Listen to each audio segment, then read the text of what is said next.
So I wanted to share a story with all of you about how I got conned. I was watching a crime show, American Greed, and was blown away by how a musician linked himself with big-time charities and promised Grammy tickets to be auctioned off, where the charity he ran would split the proceeds. However, he took huge amounts of the money and he never produced the tickets. And it was easy to see how normal people like you and me could get swindled by a guy like this. I would like to think I would never fall for a con, but that's not the case. So I'll tell you my story about a con I fell for. I think a good con happens when you least expect it. It's a story I've never shared before because it's embarrassing. But almost 6 years ago, it was late night in Indiana, a few days before Christmas, and I just finished a full day of driving and was parked at a rest stop not far from the casino. Actually, I was parked on Highway 70 in between Indianapolis and Cincinnati, and there is no truck parking in Cincinnati. There is no truck stops in Cincinnati, and there is nowhere to park in Cincinnati to park your truck overnight. And so you have to park at the rest stop. You have to park outside of Cincinnati if you got to deliver a load to Cincinnati. And that's where I was. And it just so happened there was a casino that's not very far from there. We all know it's there. They got a big sign that lights it up. And, you know, it says it's there. And so anyways, I was finishing paperwork when some guy like banged on my door and said excitedly, "Hey, there's some guy giving out money for Christmas." Yeah, I know if it's too good to be true, but I was curious, and there was a crowd of tough-looking truckers surrounding this guy, and they were all excited about getting some Christmas cash. And so I thought, he's not going to get very far if he's up to something funny. First mistake. So there's three guys, and one guy is telling us that this guy, that there's a guy in the middle. He's holding a wad of bills in his hands, and he just won a fortune at the casino. And his Cajun beliefs, it's funny that they said Cajun, and the guy with the money never spoke. And you know, so I was sitting there. I was like, well, if he's Cajun beliefs, I want to hear him talk Cajun, but he never said a word. He you know, and then, you know, what's interesting is, you know, I look back on it now, you know, in a normal situation, I don't think a guy like this would have a spokesperson talking for him. But, you know, he said they were all buddies, you know, but still, you know, but it was all so unexpected, and I didn't see it coming. And, you know, you're tired at night. And then the excitement of the money went around. All the drivers are like, "Oh, I'm going to get some money for Christmas." Everybody's all happy. Everybody's excited, you know? Yeah. Boy, common sense went right out the window. So what he did was the Cajun beliefs made him feel obligated to share his winnings with others. Now, all you have to do is guess what hand he's holding his bills. So, drivers were guessing right and getting excited about getting some money as the guy was flashing brand new $100 bills. But each driver that guessed right didn't get any cash, because the Cajun said he'd only give out whatever money people could show him. And there was some major groans from the crowd because there were a bunch of drivers there that didn't have any cash on hand. And they were bummed that they wouldn't get any money. So I showed him 100, and then he matches my 100 and says, "I have to guess what hand he's holding the 100. And of course I got the wrong hand, and then he snatched my 100. And I kind of got mad. I said, "Wait a minute, you told me I was going to get money no matter what. You know? You didn't say anything about snatching the 100 out of my hand." And his buddy was like, "Oh, He'll pay you. His Cajun beliefs forbid him from not sharing his newfound wealth. And so he does this with at least 20 more drivers, and I realize no one has gotten any money from him, while the pile of money he's taken from us has gotten bigger and bigger. But there's more of us than him, and so I wasn't worried until someone comes running around the truck and yells, "Hey, the cops are here! Cops are here! We got to split!" And another guy says, "Hey, let's go this way." And so we all followed that guy like sheep, not realizing that we were cleverly being herded away from the guy that kept all our money. That guy took off in a different direction away from all of us.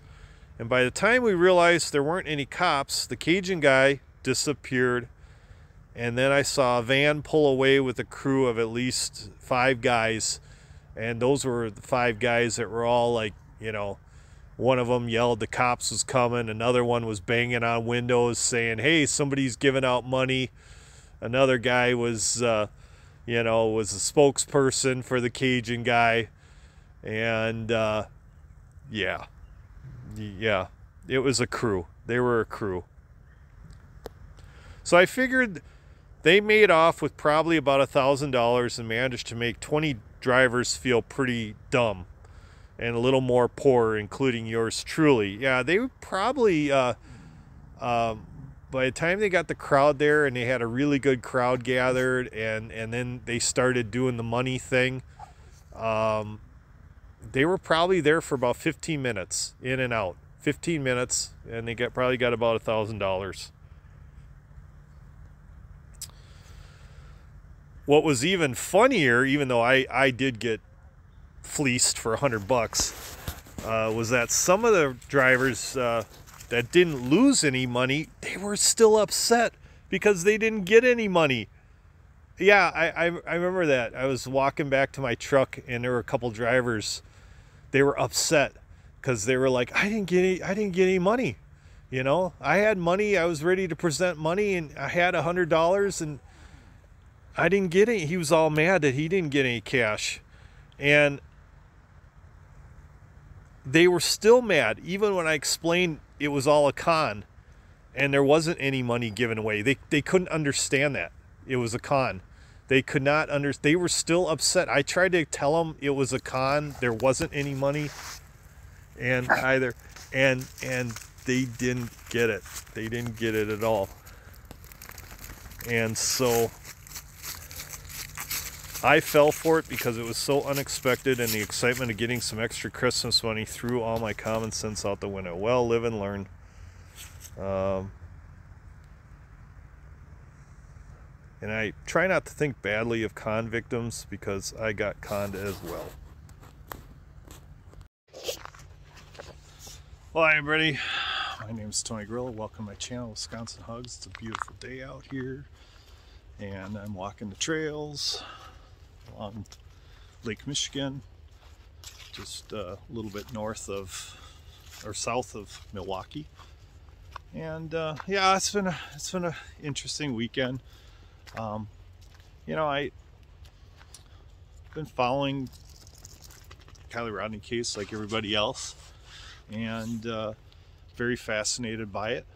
And I you know, found some information that I actually put on my channel. It came from another channel, and then later I found out that information was erroneous. And when I put out another video asking for an apology, you know, a few people got a little angry at me. That's okay. You have a right to do that. You know, like, I just felt it was the right thing to do. And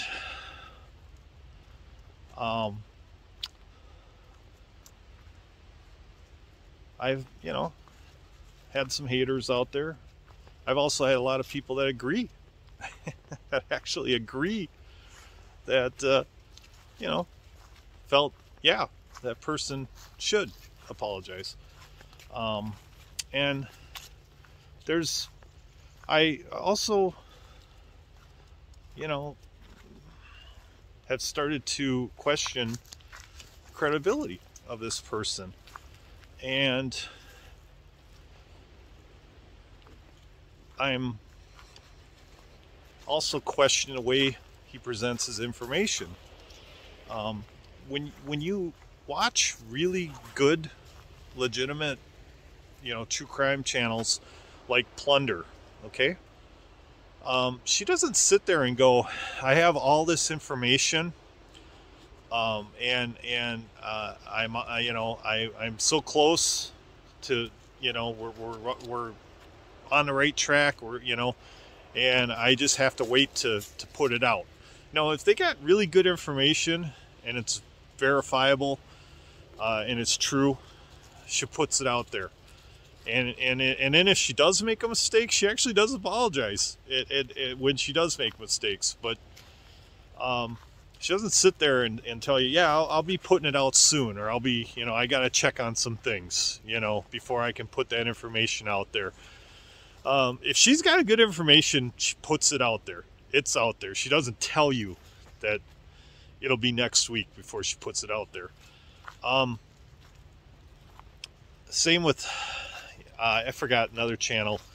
There's a lady, she does like, I don't know, court TV or court something, whatever. And she wears a hat, and she, the court reporter, I forgot what it is. But, yeah, maybe take a look at this real quick. This is Lake Michigan right here. Wow.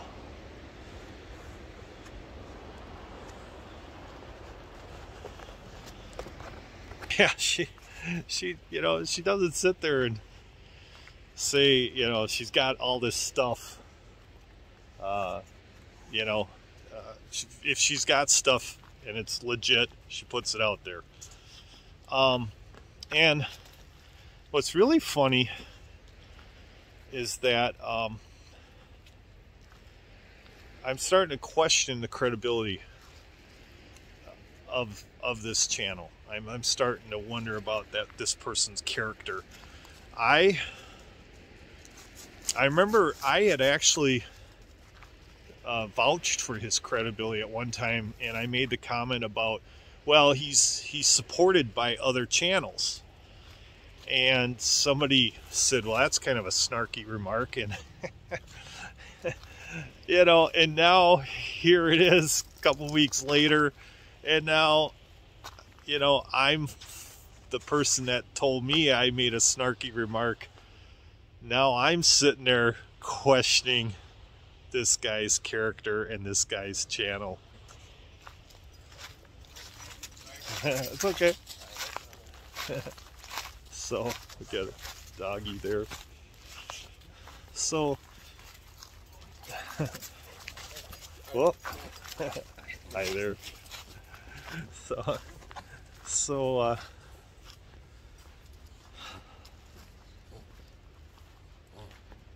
and what's even more funny is that, the one guy, Kevin, we'll just say his name, Kevin, he,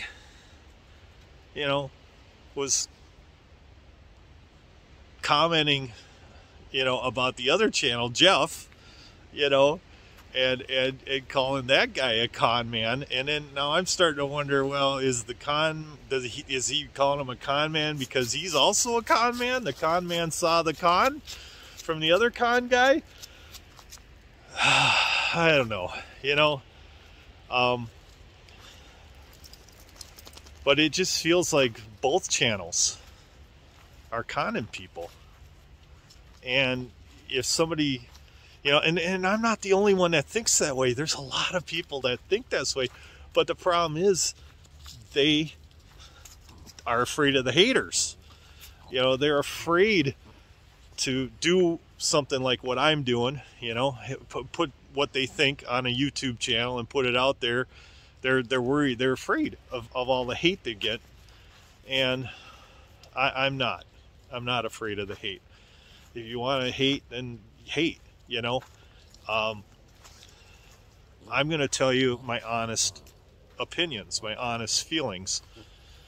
And if I'm wrong, I will apologize and I'll say I'm wrong. And I did do a video where I thought I was wrong, but then that information, when I made that video, that was based on information from Mr. Cowboy Hat, okay, that he put out there. And now I'm questioning his credibility. So now I'm back to square one, where I have no idea what to believe on this case. You know, the only thing I can believe is that the police in Truckee did a terrible job, and that's all. That's the only thing I can believe, because there's everything else that I'm hearing on YouTube. I got to question everything, the credibility of it all. And I put a video out earlier of me rollerblading because I wanted to show you all, you know, hey, I did referee high school hockey. I did play college hockey. I played high school hockey. I played hockey my whole life. And I wanted to show you that even at the age I am at now, I could still skate. I'm not a great skater, but I could still do it. And I'm not as, you know, as good as I used to be. But I can also downhill ski too. And there's other videos where a couple weeks ago, me and the girlfriend went skiing, and I showed you all how good of a skier I am. So I just put that out there because I wanted to show you that I wasn't bullshitting anybody. I told you all I was a volunteer firefighter. I have videos out there where I put pictures of me, and I put video of some of the firefighting training I had done and I'd been involved in. I put pictures of me on the fire department with people that I served with. And I did that because I wanted to show you I wasn't BSing you. It's not like you got Kevin there who claims 20 years of service, but hasn't shown a single picture of anything, you know, of him, you know, receiving a accommodation, a medal, any awards, just showing a picture of him in his lawman's outfit. I mean, you know, anybody can say, hey, I was 20 years in law enforcement. I worked at the security guard as at the, you know, at the check-in center of the police station. You know, I you know, or maybe he was the janitor at the police station for 20 years. I mean, you know, so he says, yeah, I was 20 years in law enforcement. I was the janitor. You know, I don't know what,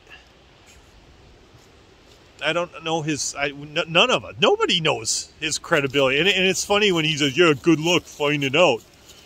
Good luck finding out. Good luck. Go do a background search on me.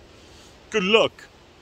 Well, why should we have to do a background search on you? Why don't, you know, if you say you are what you are, I mean, you know, if you look at his channel, he says he was even a pastor. Well, the way sometimes he talks, I wonder about the pastor thing, or he was a counselor or whatever, a youth counselor. He was also a TV anchorman. Really? What channel, dude? You know, or are you just talking about like you're the anchorman of your own YouTube channel, and that makes you, I guess, an anchorman? That's what I'm thinking. But I actually threw pictures up. I actually showed you me video. I'm trying to tell you I'm not lying. For me, reason why I did that and I put that out there about me skating and being a referee and stuff, it's because it's a mindset. I'm not about Team Jeff, and I'm not about Team Kevin. I'm about Team Kylie. Okay? That's what I'm about. That's what I'm about. When I step on the ice, you know, and I see one team doing a penalty, I'm going to call it. And that was Jeff. Jeff, I felt, committed a penalty. And so I did the spoof videos on him, you know. And, you know, Kevin, same thing, Kevin. You know, you put out erroneous information and I called a penalty on you, you know. And I asked for a an apology. And yeah, you did put something out there. It was not really an apology, but I guess it's as close to one as we're going to get from you, you know.